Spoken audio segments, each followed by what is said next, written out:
আসিফ নজরুলকে ক্ষতি করতে হলে আপনাকে ওই ক্যাবিনেটে আসিফ নজরুলের চেয়ে পাওয়ারফুল লোক লাগবে, ডক্টর মোহাম্মদ ইউনূস এর মতো লোক লাগবে, আপনাকে সেনাপ্রধানের সাহায্য লাগবে।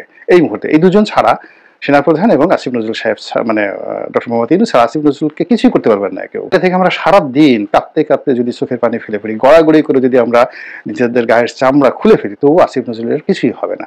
ডক্টর আসিফ নজরুলকে নিয়ে একটি বিশেষ শ্রেণীর মানুষ সমালোচনা করছে, বিতর্ক করছে, তার গীবত করছে, তার বদনাম করছে, এগুলো নিয়ে সামাজিক মাধ্যমে আলোচনা হচ্ছে। এখন ডক্টর আসিফ নজরুল কি করবেন? গীবতকারীদের কথা শুনে বা এই সামাজিক মাধ্যমে তাকে নিয়ে যে তোলপাড় হচ্ছে, এগুলো শুনে দেখে তিনি কি গলায় দড়ি দিয়ে মরবেন? তিনি যদি সেই কাজ না করেন, তো যারা এই কাজ করেছে তার বিরুদ্ধে যারা বিষোদ্গার করছেন, তারা কি সেখানে নিজেরা আত্মহত্যা করবেন বিষ পান করে? যে হা, এত কষ্ট করে করলাম, এই লোকটা কিছুই হলো না।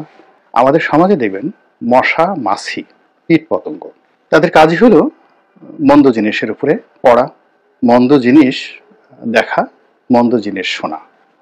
ভালো ভালো প্রাণী যেমন প্রজাপতি, কোনো অবস্থাতে আপনি তাকে ফুলের বাইরে নিতে পারবেন, ও ফুলই দেখবে।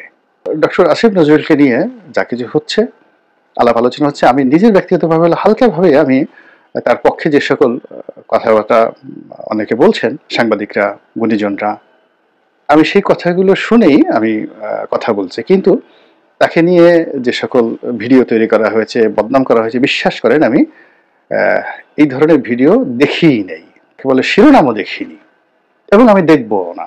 ডক্টর আসিফ নজরুলের যারা পর্যায়ে না, তারাও কিন্তু এইভাবে খুঁজতে থাকে আসিফ নজরুলের কি কি আছে।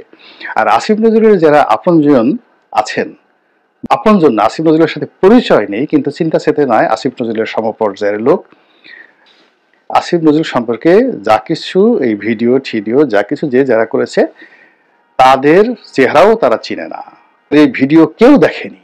যারাই দেখেছে এরা সবাই দুর্বল চিত্তের এবং আসিফ নজরুলের পর্যায়ের লোক না।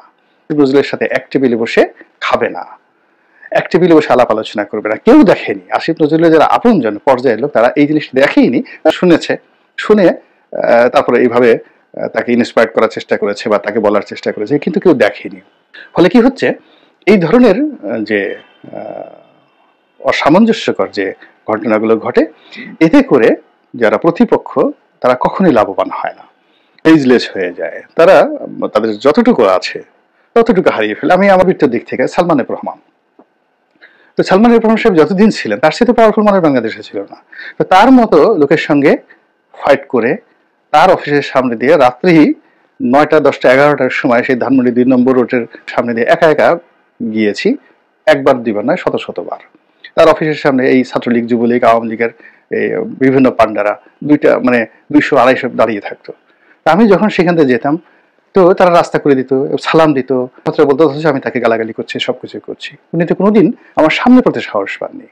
এগুলো যে যখন আপনি ন্যায়ের পথে থাকবেন, একটা জায়গাতে থাকবেন, আপনার প্রতিপক্ষ যত বড় হোক না কেন, সে আপনাকে ভয় পাবে, প্রচন্ড ভয় পাবে। আর সেটা মহিউদ্দিন খান আলমগীর বলেন, শাহজাহান খান বলেন, শামসুল হক টুকু বলেন, স্বরাষ্ট্র প্রতিমন্ত্রী ছিলেন, আবুল হোসেন বলেন, ওয়াইদুল কাদের বলেন, গালাগালি করিনি কাকে, সামনে প্রকাশ্যে, অর্থাৎ 1 to 1, আর লেখালেখি করে তো এই দূর থেকে না, একেবারে 1 to 1 পার্লামেন্টে বসে বিভিন্ন কথাবার্তা বলেছি। এইগুলো কি করেন, এগুলো কি করেন, কই, ও তো কখনোই সামনে দাঁড়াতে সাহস পায়নি। তো আসিফ নজরুলের যদি এইরকম সততা থাকে, ন্যায় নিষ্ঠতা থাকে, এবং তাকে কেউ কিন্তু একটা পশম স্পর্শ করতে পারবে না। 2 নম্বর হলো যে আমি 2009 সনের আগে আমার ভিতরে যে সাহস আছে এটা আমি জানতাম না, কিন্তু যখন মানুষ আমাকে আক্রমণ করা শুরু করলো, সেই আক্রমণগুলো প্রতিহত করতে করতে আমার বুদ্ধির দরজা খুলে গেল, আমি শিখলাম। এবং একটা সময় আমার কাছে মনে হলো যে না, তো আমাকে যারা আক্রমণ করছে তারা খুবই দুর্বল প্রকৃতির মানুষ, খুবই দুর্বল প্রকৃতির মানুষ। আসিফ নজরুল সাহেবের মতো একজন ভদ্রলোক মানুষ, এই যে অনেকে যারা তার সমালোচনা করছি, তাকে নিয়ে বিভিন্ন রকম নেতিবাচক কথাবার্তা বলছি, মূলত আমরা আসলে তাকে সাহসী বানিয়ে ফেলছি, দুর্বল বানিয়ে ফেলছি।